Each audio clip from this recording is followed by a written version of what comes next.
বন মাঝে তুমি কুদরতি ইশারায় রেখেছো এই শ্যামল পৃথিবীর চিত্রখানি তুমি নিপুণ তোমার হাতে এঁকেছো।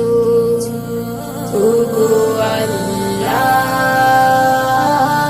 শুকর তোমার আমার যে মুসলিম করেছো। ওগো আল্লাহ শুকর তোমার আমার যে